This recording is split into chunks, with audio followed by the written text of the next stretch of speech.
안녕하세요. 2025년 4월 14일 태국 뉴스입니다. 방콕시는 시내 17곳에 관광객 민원 서비스 센터를 설치해 운영한다고 밝혔습니다. 야와락과 리버시티, 수쿠밋과 실롬 등 시내 17곳에 부스가 설치되며 온라인 채널로도 운영된다고 설명하고 있습니다. 송가 기간 동안 실롬과 라차담난, 카오산과 박람푸 지역의 일부 도로가 통제됩니다. 전승기념비가 있는 파야타이 도로도 일부 도로를 통제해 물축제 행사가 펼쳐졌습니다. 15일까지 송간 공식 연휴인 가운데 당국은 법과 질서를 지켜달라고 시민들에게 촉구하고 있습니다. 음주운전과 고성방과 노출이 심한 옷, 스피커로 큰 음악을 틀거나 다른 사람에게 파우더를 바르는 것, 보압의 물총을 사용하지 말라고 경고하고 있습니다. 스카이트랙스가 발표한 세계 최고의 공항 순위에서 수완나푼공항은 39위를 차지했다고 합니다. 세계 최고의 공항 순위 1위는 싱가포르 창이공항이었으며 인천공항은 4위를 기록했습니다. 방콕 관공학 광장인 사남노항에서는 송간 물축제 행사가 11일부터 13일까지 개최되었습니다.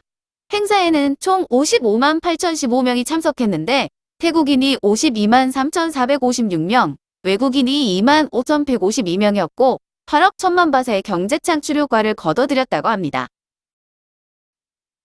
방콕 실롬 지역에 물놀이가 매년 열리고 있는데 태국인과 외국인 관광객들이 버린 쓰레기가 장난 아닙니다. 방콕시는 8시 30분부터 물놀이를 중단시키고 쓰레기 수거를 실시했는데 엄청난 양의 쓰레기가 길거리에 버려져 있었다고 합니다. 나콘 나차시마 경찰은 무앙 지역에 물축제 행사가 열린 길거리에서 권총을 빼들어 사람들을 위협한 10대 소년을 체포했습니다. 경찰은 권총을 압수하고 총기를 소지하게 된 경위를 추궁하고 있습니다. 디지털 경제사회부는 올해 3개월간 대포통장 13만 5천 개 이상을 압수하고 800명을 체포했다고 밝혔습니다.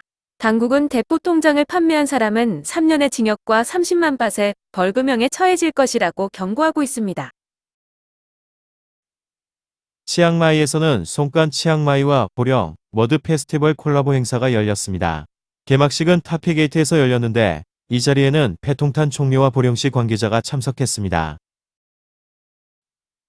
수도권 경찰은 시내 사찰을 돌며 상습적으로 소매치기를 한 42세 베트남 여성 2명을 파야타이 지역에 위치한 호텔과 방카피 지역의 아파트에서 체포했습니다. 검거된 여성들은 공양을 위해 사원을 방문한 태국인 여성들의 가방 속에서 지갑을 훔치고 있었다고 합니다. 13일 오전 9시 24분경 미얀마에서 규모 5.9의 지진이 발생했는데 태국 북부 치앙마이와 치앙라이에서 흔들림이 관측되었습니다. 내용손에서 북서쪽으로 271km 떨어진 미얀마 메이틸라가 진원이었는데 치앙마이와 치앙라이에서는 조명이 흔들리고 자고 있던 사람들이 놀라 집 밖으로 뛰쳐나오는 소동이 있었다고 합니다. 14일 오후 2시 27분 끄라비 느아클롱 지역에서 규모 3.5의 지진이 있었습니다. 큰 피해는 없었다고 전해졌으며 쓰나미도 발생하지 않았다고 합니다. 이날 오전에는 치앙마이 프라오 지역에서도 규모 1.4의 지진이 발생했습니다. 13일 하루 태국에서 발생한 교통사고는 296건으로 39명이 숨지고 299명이 중경상을 입었습니다. 사고 원인으로는 과속과 음주운전이 가장 많았으며 푸켓이 15건으로 사고가 가장 많았고 사망자가 많이 발생한 곳은 빠툼타니와 치앙라이, 사케오로 각 3명씩이었습니다. 부상자는 람빵이 19명으로 가장 많았습니다. 태국의 송간과 연말연시 등 연휴 기간에는 교통사고가 다발해 당국은 위험한 일주일로 부르고 있습니다. 송간 연휴 기간 방콕과 수도권에는 거의 매일 폭우가 내리면서 초미세먼지 대기 오염이 일시적으로 사라진 상황입니다. 13일 오전 7시 기준 거의 모든 지역의 공기가 깨끗한 수준이었습니다. 수완나품 경찰은 여객기 내에서 절도를 한 중국인 남성 2명을 공항에서 체포했습니다. 마카오를 출발해 수완나품 공항에 도착 예정이던 여객기 내에서 중국인들은 다른 2명의 승객의 짐에서 8만 바 정도의 현금을 훔쳤다고 합니다. 중국인들의 태국 여행이 줄어들면서 태국과 중국을 오가는 항공편 티켓이 할인 판매되고 있고 이로 인해 태국인의 중국 여행이 늘고 있다고 합니다. 중국인들의 태국 여행객 수는 춘절에도 회복되지 않았고 3월 말 미얀마 강진으로 인해 방문객은 더욱 줄어들고 있다고 합니다. 태국 여행 대리점협회는 항공권을 3,000에서 5,000바트씩 손해보면서 팔고 있는데 이마저도 못 팔면 1만 바트의 손실이 난다고 하소연하고 있습니다. 지금까지 태국인들이 선호하는 여행 국가는 일본이었지만 앞으로 중국을 여행하는 태국인들이 늘어나면서 선호 여행국 1위가 중국이 될 수 있다고 합니다. 파타야 경찰은 길거리에서 성행위와 알몸을 내놓고 사진을 촬영하던 67세와 37세 중국인 남녀를 체포했습니다. 파타야 따이도로변 거리에서 이들은 옷을 모두 벗고 성관계까지 했는데 지나던 시민이 목격하고 경찰에 신고했습니다. 초기 조사에서 두 사람은 다른 나라에서도 비슷한 행위를 했지만 태국에서 불법인 줄은 몰랐다고 주장했습니다. 방콕 수도권 전철 전노선의 운임이 9월 30일부터 20바시 됩니다. 전용 앱을 설치 후 이용하는 태국인은 전노선을 20바시 이용할 수 있으며 정기권이나 신용카드 이용자도 20바시 유지됩니다. 외국인 여행객은 제외이며 태국에서 일하며 세금을 내고 있는 외국인 또한 제외됩니다. 이민국과 파타야 경찰은 파타야 소이오에 위치한 빌딩 건설 현장을 급습하고 중국인 13명을 체포했습니다. 이들은 노동허가 없이 건설 현장에서 일하고 있었다고 합니다. 중앙수사국은 강도 혐의로 62세 말레이시아 남성을 방콕 남부버스 터미널에서 체포했습니다. 검거된 남성은 지난 8일 송클라아샤에 위치한 금은방에 총을 들고 들어가 금제품 700만 바 상당을 강탈해 도주했다고 합니다. 통계국은 15년 만에 인구 총조사를 실시한다고 밝혔습니다. 1일부터 전 국민을 대상으로 20일까지 실시되며 복지와 교육, 고령화와 저출산, 노동력 부족과 외국인 증가 등의 정책에 활용된다고 합니다. 조사에는 4억 바트의 예산이 투입된다고 하네요.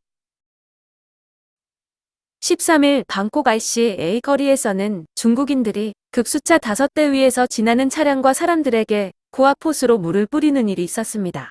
지나는 사람들은 물을 뿌리지 말라고 말했지는 이들은 아랑곳하지 않고 물을 뿌리는 행동을 계속했다고 하네요.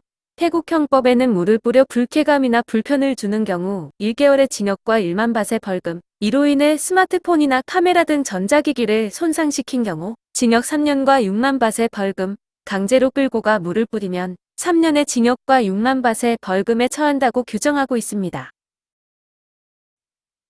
미얀마 강진으로 인해 태국 내 건물 66개 동이 심각한 손상을 입어 사용이 금지되었습니다. 또 중간 정도의 손상을 입은 곳이 449동, 비교적 가벼운 손상을 입은 건물이 8,369동이었습니다. 치앙마이 타페게이트 인근 호텔에서는 투숙객인 일본인 남성이 난동을 부려 경찰이 출동했다고 합니다. 남성은 하루 종일 대마를 흡입 후 괴성을 지르거나 호텔 직원에게 시비를 걸었고 지나가는 사람들에게도 위협을 가했다고 합니다. 경찰이 중재에 나서 호텔을 떠나는 조건으로 합의했다고 합니다. 파타야 경찰서에 57세 캐나다 남성이 찾아와 절도 피해를 신고했습니다. 남성은 파타야 비치로드를 걷고 있었는데 5명 정도의 쿼터이들이 몰려와 자신에게 포옹했고 이후 3,000달러 정도의 금목걸이가 사라졌다고 진술했습니다. 파타야 경찰은 자정이 가까운 시간에 음악을 크게 틀어놓고 영업을 하고 있는 술집이 있다는 신고를 받고 출동했습니다. 현장은 술집으로 운영되고 있었는데 무허가로 판명되어 업주인 24세 태국인 여성을 체포했습니다. 방콕 지상철 1일권의 판매가 시작되었습니다. 1일권의 가격은 150바트로 당일 오전 6시부터 자정까지 무제한으로 지상철을 이용할 수 있다고 합니다. 수라타니 경찰은 관광 가이드 일을 하고 있던 45세 이스라엘 남성을 꽃팡안에서 체포했습니다. 태국에서 가이드는 허가를 받은 태국인만 일할 수 있으며 외국인은 종사할 수 없는 업종입니다. 태국 상무부는 영업을 중단한 법인들에 대해 직권 말소를 추진한다고 밝혔습니다. 재무제표를 제출하지 않거나 해산 신고를 했음에도 청산 절차를 완료하지 않은 법인 등은 앞으로 당국이 직권으로 말소할 것이라고 합니다. 당국은 지난 3년간 활동이 확인되지 않은 89,800개 법인을 말소시켰다고 설명했습니다. 치앙마이 나콤핑 병원에는 4일간 코피가 멈추지 않는다는 3세 소녀와 부모가 찾아왔다고 합니다. 의사는 소녀의 코를 검사한 결과 거머리를 발견해 제거했다고 하네요. 태국의 지방도시는 아직도 연못이나 오나무를 상수도로 사용하는 곳이 있는데 아메바에 감염될 수도 있어 주의가 필요합니다. 교통부는 송간 연휴 3일간 철도를 이용한 사람이 110만 명을 넘어섰다고 밝혔습니다. 방콕과 수도권 전철 이용자가 102만 5,869명이었고 국영철도를 이용해 도시간 이동을 한 사람은 7만 5,852명이었습니다. 아무래도 지방을 연결하는 철도가 노후화되어 이용객은 저조한 실정입니다. 태국 정유회사인 방짝은 고객 정보 650만 건이 유출되었다고 발표했습니다. 해킹으로 인한 것이라고 설명하며 모르는 사람이 보낸 메시지에 링크를 누르지 말라고 촉구하고 있습니다. 부동산 정보센터에 따르면 태국의 콘도를 구매하는 외국인이 크게 감소하고 있다고 합니다. 지난 4분기 동안 외국인의 콘도 구매가 둔화되었으며 이전보다 19.7%나 줄어들었다고 합니다. 외국인의 소유권 양도 건수와 금액도 작년 동기 대비 각각 12.8%와 26.1% 감소했다고 합니다. 콘도를 구매한 외국인을 국적별로 보면 중국인이 가장 많았고 다음으로 미얀마인과 러시아인 순이었습니다. 오늘도 시청해 주셔서 감사합니다.